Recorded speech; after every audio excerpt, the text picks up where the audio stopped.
Soap ನೀರಿನಲ್ಲಿ ಮುಳುಗಿಸಿರುವ ಬಟ್ಟೆಯನ್ನು ಒಗೆಯಲು ಅವನ್ನು ಸುಮ್ಮನೆ ನೀರಿನೊಳಗೆ ತಿರುಗಿಸಿದರೆ ಸಾಲದು, ಅವನ್ನು ಕುಸುಬುವುದು ಅವಶ್ಯ. ಈ ಕುಸುಬುವ ಕೆಲಸವನ್ನು ಬಟ್ಟೆಗಳನ್ನು ತಿರುಗಿಸುವ ಚಕ್ರದ ಆಕಾರ, ವಾಷಿಂಗ್ ಮಿಷಿನಿನ ತೊಟ್ಟಿಯೊಳಗೆ ಅವನ್ನಿರಿಸುವ ಜಾಗ ಮತ್ತು ತೊಟ್ಟಿಯ ಆಕಾರ ಇವುಗಳಿಂದ ನಡೆಸಲಾಗುತ್ತದೆ. ಬಟ್ಟೆಗಳು ತಿರುಗುವ ದಿಕ್ಕನ್ನು ಮಿನಿಟಿಗೊಮ್ಮೆ ಬದಲಾಯಿಸಿ ಇಂತಹ ಕೆಲವು ಮಿಷಿನ್ಗಳಲ್ಲಿ ಈ ಒಗೆಯುವ ಕೆಲಸವನ್ನು ಹೆಚ್ಚು ಸಮರ್ಪಕವಾಗಿ ಮಾಡಲಾಗುತ್ತದೆ. ತಿರುಗಿಸುವ ಬದಲು ಬಟ್ಟೆಗಳನ್ನು ಬುಡಬೇಲು ಮೇಲೆ ಮಾಡಿ ಒಗೆಯುವ ಟಂಬ್ಲರ್ ವಾಶ್ ಮಿಷಿನ್ಗಳು ಇವೆ. ಇದಲ್ಲದೆ ಬಟ್ಟೆಗಳನ್ನು ಒಗೆಯಲು ತಣ್ಣೀರಿನ ಬದಲು ಬಿಸಿನೀರನ್ನು ಬಳಸಿ ಅವುಗಳಲ್ಲಿರುವ ಕೊಳೆ ಬೇಗನೆ ಹೊರಬರುವಂತೆ ಮಾಡುವ ಮಿಷಿನ್ಗಳು ಇವೆ. ಕೆಲವು ಮಿಷಿನ್ಗಳಲ್ಲಿ ಇದಕ್ಕಾಗಿ ನೀರನ್ನು ಬಿಸಿ ಮಾಡಿಕೊಳ್ಳುವ ಬೇರೆ ಒಂದು ಉಪಕರಣವಿರುತ್ತದೆ. ಆದರೆ ಇನ್ನು ಕೆಲವು ಮಿಷಿನ್ಗಳಿಗೆ ನಲ್ಲಿಯಿಂದ ಬಿಸಿನೀರಿನ ಪೂರೈಕೆಯಾಗಬೇಕಾಗುತ್ತದೆ. ಆದರೆ ನಮ್ಮ ದೇಶದ ಹವೆಯಲ್ಲಿ ಬಟ್ಟೆಯ ಕೊಳೆ ತೆಗೆಯಲು ಬಿಸಿನೀರು ಬೇಕಾಗುವುದಿಲ್ಲ, ತಣ್ಣೀರೇ ಸಾಕು. ಬಟ್ಟೆಯನ್ನು ಹಿಂಡಿ ಅದರಲ್ಲಿರುವ ಸೋಪು ನೀರನ್ನು ಮತ್ತು ಕೊಳೆ ನೀರನ್ನು ತೆಗೆಯಲು ಬೇರೆ ಒಂದು ಸ್ಪಿನ್ನರ್ ಎಂಬ ಭಾಗ ಇರಬಹುದು. ಇಲ್ಲವೇ ಒಂದರಲ್ಲೇ ಒಗೆಯುವ ಮತ್ತು ಹಿಂಡುವ ಕೆಲಸಗಳೆರಡನ್ನೂ ಮಾಡಿಕೊಡುವ ಏರ್ಪಾಡು ಇರಬಹುದು. ಇಂತಹ ಸ್ಪಿನ್ನರ್ಗಳಲ್ಲಿ ಬಟ್ಟೆಗಳನ್ನು ಬಹಳ ವೇಗವಾಗಿ ತಿರುಗುವಂತೆ ಮಾಡಿ ಅವುಗಳಲ್ಲಿರುವ ನೀರಿನ ಅಂಶ ಹೊರಗೆ ಸಿಡಿದು ಹೋಗುವಂತೆ ಮಾಡಲಾಗುತ್ತದೆ. ಮಿನಿಟಿಗೆ 400 ಸುತ್ತು ತಿರುಗುವ ಸ್ಪಿನ್ನರ್ಗಳಿಂದ ಹಿಡಿದು 800 ಮತ್ತು ಇದಕ್ಕೂ ಹೆಚ್ಚು ವೇಗವಾಗಿ ತಿರುಗುವ ಸ್ಪಿನ್ನರ್ಗಳು ಇರುತ್ತವೆ. ಹೆಚ್ಚು ವೇಗವಾಗಿ ತಿರುಗುವ ಸ್ಪಿನ್ನರ್ಗಳಲ್ಲಿ ಬಟ್ಟೆಗಳು ಬೇಗನೆ ಮತ್ತು ಚೆನ್ನಾಗಿ ಒಣಗುತ್ತವೆ. ವಾಷರ್ನಲ್ಲಿ ಬೇಕಾದ ಬಟ್ಟೆಗಳನ್ನು ಈ ರೀತಿ ಸ್ಪಿನ್ನರ್ನಲ್ಲಿ ಹಾಕಿ ಅವುಗಳಲ್ಲಿರುವ ಸೋಪು ನೀರನ್ನು ಹೊರತೆಗೆಯಬೇಕು ಮತ್ತು ಆಮೇಲೆ ಇನ್ನೊಮ್ಮೆ ಅವನ್ನು ವಾಷರ್ನಲ್ಲಿ ಹಾಕಿ ಬೇರೆ ಒಳ್ಳೆಯ ನೀರಿನಲ್ಲಿ ಇನ್ನೊಮ್ಮೆ ಸ್ಪಿನ್ನರ್ನಲ್ಲಿ ಹಾಕಿ ತಿರುಗಿಸಿ ಅವುಗಳಲ್ಲಿರುವ ನೀರನ್ನು ಹೊರತೆಗೆಯಬೇಕು. ಇಷ್ಟು ಮಾಡಿದಾಗ ಬಟ್ಟೆಗಳ ಒಗೆತ ಮುಗಿಯುತ್ತದೆ. ಇವನ್ನೊಂದು ಅರ್ಧ ಗಂಟೆ ಇಲ್ಲ 1 ಗಂಟೆ ಹೊತ್ತು ಒಣಗಲು ಬಿಟ್ಟರೆ ಅವು ಪೂರ್ತಿ ಒಣಗಿಬಿಡುತ್ತವೆ ಮತ್ತು ಅವನ್ನು ಮಡಚಿ ಇಡಬಹುದು. ತುಂಬ ಕಡಿಮೆ ಬೆಲೆಗೆ ಸಿಗುವ ವಾಷಿಂಗ್ ಮಿಷಿನ್ ಎಂದರೆ ಬಟ್ಟೆಗಳ ತೊಳೆಯುವ ಕೆಲಸವನ್ನಷ್ಟೇ ಮಾಡಬಲ್ಲವುಗಳು.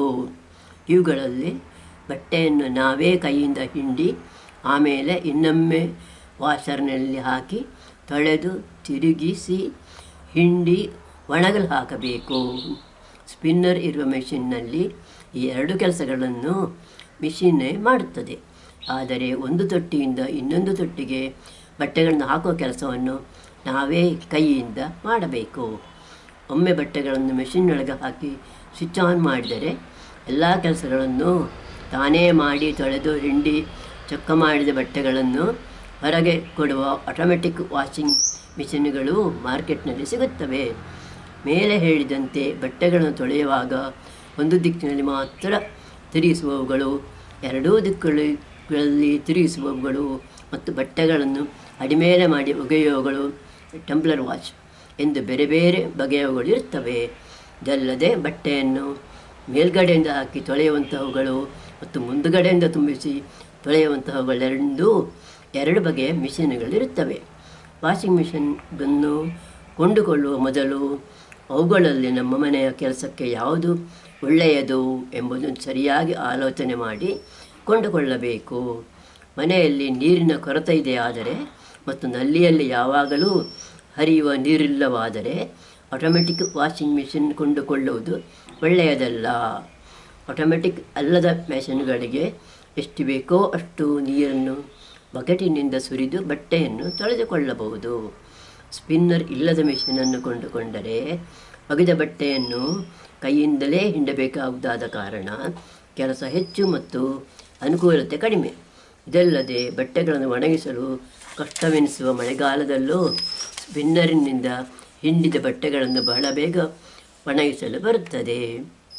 ಆದ್ದರಿಂದ ಸ್ಪಿನ್ನರ್ ಇರುವ ವಾಷಿಂಗ್ ಮಿಷಿನನ್ನು ಕೊಂಡುಕೊಳ್ಳುವುದು ಒಳ್ಳೆಯದೆಂದು ತೋರುತ್ತದೆ. ಬಟ್ಟೆಗಳನ್ನು ಒಗೆಯಲು ಬೇಕಾಗುವ ಸಮಯ ಮತ್ತು ಸ್ಪಿನ್ನರಿನ ಮೂಲಕ ಅವನ್ನು ಒಣಗಿಸಲು ಬೇಕಾಗುವ ಸಮಯ ಬೇರೆ ಬೇರೆ ರೀತಿಯ ಬಟ್ಟೆಗಳಿಗೆ ಬೇರೆ ಬೇರೆ ತೆರನಾಗಿರುತ್ತದೆ. ನೈಲಾನು, ಸಿಲ್ಕು ಮತ್ತು ಉಣ್ಣೆ ಬಟ್ಟೆಗಳನ್ನು 2 ಮಿನಿಟುಗಳಲ್ಲಿ ತೊಳೆಯಬಹುದು. ಆದರೆ ಹತ್ತಿಯ ಬಟ್ಟೆಗಳನ್ನು ತೊಳೆಯಲು 15 ಮಿನಿಟ್ ಬೇಕಾದೀತು. ಅವುಗಳಲ್ಲಿ ಹೆಚ್ಚು ಕೊಳೆಯಾಗದ ಬಟ್ಟೆಗಳನ್ನು ಸರಿಯಾಗಿ ತೊಳೆಯಲು ಮೊದಲು ಸೋಪು ನೀರಿನಲ್ಲಿ ನೆನೆಸಿ ಆಮೇಲೆ ಮಿಷಿನ್ನಲ್ಲಿ ಹಾಕಬಹುದು. ಬಟ್ಟೆಗಳಿಂದ ಸ್ಪಿನ್ನರ್ನ ಮೂಲಕ ನೀರು ತೆಗೆಯುವುದಕ್ಕೂ ತೆಳ್ಳಗಿರುವ ನೈಲಾನ್ ಬಟ್ಟೆಗಳಿಗೆ 1 ಮಿನಿಟ್ ಸಾಕಾದರೆ ಹೆಚ್ಚು ದಪ್ಪ ಇರುವ ಬಟ್ಟೆಗಳಿಗೆ 4-5 ಮಿನಿಟುಗಳೇ ಬೇಕಾದೀತು. ಹಾಗಾಗಿ ಆದಷ್ಟು ಮಟ್ಟಿಗೆ ಬೇರೆ ಬೇರೆ ಬಗೆಯ ಬಟ್ಟೆಗಳನ್ನು ಮಿಷಿನ್ನಲ್ಲಿ ಬೇರೆ ಬೇರೆಯಾಗಿ ಒಗೆದು ಒಣಗಿಸುವುದು ಒಳ್ಳೆಯದು. ಹಾಗಾಗಿ ಆದಷ್ಟು ಮಟ್ಟಿಗೆ ಬೇರೆ ಬೇರೆ ಬಗೆಯ ಬಟ್ಟೆಗಳನ್ನು ಮಿಷಿನ್ನಲ್ಲಿ ಬೇರೆ ಬೇರೆಯಾಗಿ ಒಗೆದು ಒಣಗಿಸುವುದು ಒಳ್ಳೆಯದು. ಹಾಗೇನಾದರೂ ಅವನ್ನು ಒಟ್ಟಿಗೆ ತೊಳೆಯಬೇಕಿದ್ದಲ್ಲಿ ತೊಳೆಯುವ ಮತ್ತು ಒಣಗಿಸುವ ಸಮಯವನ್ನು ಅವುಗಳಿಗೆ ಬೇಕಾಗಿದ್ದ ಕಡಿಮೆ ಸಮಯದ ಬಟ್ಟೆಗೆ ಅನುಗುಣವಾಗಿ ಆರಿಸಿಕೊಳ್ಳಿರಿ. ಬೇಕಾದ್ದಕ್ಕಿಂತ ಹೆಚ್ಚು ಹೊತ್ತು ತೊಳೆದರೆ ಇಲ್ಲವೇ ಸ್ಪಿನ್ನರ್ನಲ್ಲಿ ತಿರುಗಿಸಿದರೆ ಬಟ್ಟೆಗಳು ಕೆಟ್ಟು ಹೋದವು ಮತ್ತು ಅನಾವಶ್ಯಕವಾಗಿ ಹೆಚ್ಚು ಕರೆಂಟು ವೆಚ್ಚವಾದೀತು. ನೀರಿನಲ್ಲಿ ಹಾಕುವಾಗ ಬಣ್ಣ ಬಿಡುವಂತಹ ಬಟ್ಟೆಗಳಿದ್ದರೆ ಅವನ್ನು ಬೇರೆ ತೆಗೆದಿರಿಸಿ ಕೈಯಲ್ಲಿ ಒಗೆಯುವುದು ಒಳ್ಳೆಯದು. ಇಲ್ಲವಾದರೆ ಆ ಬಣ್ಣ ಉಳಿದ ಬಟ್ಟೆಗಳಿಗೂ ಬಂದೀತು. ಪ್ರಿಂಟ್ ಮಾಡಿದ ಬಟ್ಟೆಗಳನ್ನು ವಾಷಿಂಗ್ ಮಿಷಿನ್ನಲ್ಲಿ ತೊಳೆಯುವ ಬದಲು ಕೈಯಿಂದಲೇ ತೊಳೆಯುವುದು ಒಳ್ಳೆಯದು. ಹೆಚ್ಚು ಕೊಳೆಯಾಗಿರುವ ಬಟ್ಟೆಗಳನ್ನು ಅಷ್ಟೊಂದು ಕೊಳೆ ಇಲ್ಲದ ಬೇರೆ ಬಟ್ಟೆಗಳೊಂದಿಗೆ ಮಿಷಿನ್ನಲ್ಲಿ ಹಾಕಬೇಡಿರಿ. ಅವನೊಮ್ಮೆ ಸೋಪು ನೀರಿನಲ್ಲಿ ನೆನೆಸಿ ಹೆಚ್ಚಿರುವ ಕೊಳೆಯನ್ನು ತೆಗೆದು ಆಮೇಲೆ ಹಾಕಿರಿ. ಬಟ್ಟೆಯಲ್ಲಿ ಕಲೆ ಏನಾದರೂ ಆಗಿದ್ದರೆ ಅದನ್ನು ಮೊದಲು ತೆಗೆದು ಆಮೇಲೆ ಮಿಷಿನ್ನಲ್ಲಿ ತೊಳೆಯಲು ಹಾಕಿರಿ. ಉಡುಪುಗಳನ್ನು ಮಿಷಿನ್ನಲ್ಲಿ ಹಾಕುವ ಮೊದಲು ಅವುಗಳ ಜೇಬಿನಲ್ಲಿ ಏನಾದರೂ ವಸ್ತುಗಳು ಇದೆಯೇ ಎಂದು ನೋಡಬೇಕು. ಇದ್ದರೆ ಜೇಬನ್ನು ಬರಿದು ಮಾಡಬೇಕು. ಜೇಬಿನಲ್ಲಿ ನಾಣ್ಯ ಉಳಿದುಕೊಂಡಿದೆ ಆದರೆ ಅದರಿಂದಾಗಿ ಜೇಬೇ ತೂತಾಗಬಲ್ಲದು. ಶರ್ಟಿನ ಗುಂಡಿಗಳನ್ನು ಹಾಕಿ ಶರ್ಟನ್ನು ಅಡಿಮೇಲು ಮಾಡಿ ಮಿಷಿನ್ನಲ್ಲಿ ಹಾಕಿದಿರಾದರೆ ಗುಂಡಿಗಳು ತುಂಡಾಗುವುದಿಲ್ಲ. ಪೆಟ್ಟಿಕೋಟಿನ ಲಾಡಿಗಳ ತುದಿಗಳನ್ನು ಒಂದಕ್ಕೊಂದು ಕಟ್ಟಿ ಮಿಷಿನ್ನೊಳಗೆ ಹಾಕಿದಿರಾದರೆ ಅದು ಬೇರೆ ಬಟ್ಟೆಗಳೊಂದಿಗೆ ಸುತ್ತಿಕೊಳ್ಳುವುದನ್ನು ತಪ್ಪಿಸಬಹುದು. ವಾಷಿಂಗ್ ಮಿಷಿನ್ನಲ್ಲಿ ತುಂಬ ಹೆಚ್ಚು ಬಟ್ಟೆ ಹಾಕಿ ಇಲ್ಲವೇ ತುಂಬ ಕಡಿಮೆ ಬಟ್ಟೆ ಹಾಕಿ ಅದನ್ನು ಬಳಸಲು ಹೋಗಬಾರದು. ಹೆಚ್ಚು ಬಟ್ಟೆ ಹಾಕಿದರೆ ಎಲ್ಲ ಬಟ್ಟೆಗಳಿಗೂ ಸೋಪು ನೀರು ಸರಿಯಾಗಿ ಸೇರಿಕೊಳ್ಳುವುದಿಲ್ಲ ಮತ್ತು ಕೊಳೆಯೆಲ್ಲ ಬಟ್ಟೆಯಲ್ಲೇ ಅಂಟಿಕೊಂಡು ಉಳಿಯುತ್ತದೆ. ಇದಲ್ಲದೆ ಹೆಚ್ಚು ಬಟ್ಟೆ ಹಾಕಿದ್ದರಿಂದಾಗಿ ಮಿಷಿನ್ನು ಕೆಟ್ಟು ಹೋಗಬಲ್ಲದು. ತುಂಬ ಕಡಿಮೆ ಬಟ್ಟೆ ಹಾಕಿದರಾದರೆ ಅನಾವಶ್ಯಕವಾಗಿ ಕರೆಂಟು ವೆಚ್ಚವಾಗುತ್ತದೆ. ಬಟ್ಟೆಗಳು ಹೆಚ್ಚಿದ್ದರೂ ಕಡಿಮೆ ಇದ್ದರೂ ತೊಟ್ಟಿಯೊಳಗೆ ನೀರು ಗುರುತಿನ ಮಟ್ಟದವರೆಗೆ ಬಂದಿರಬೇಕೆಂಬುದನ್ನು ಮರೆಯಬೇಡಿರಿ.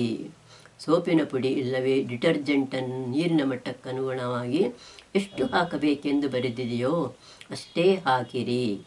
ಹೆಚ್ಚು ಹಾಕಿದರಾದರೆ ನೊರೆ ಮೇಲಕ್ಕೆದ್ದು ವಾಷಿಂಗ್ ಮಿಷಿನಿನ ಸ್ವಿಚ್ ಬೋರ್ಡನ್ನು ಕೆಡಿಸಿತು.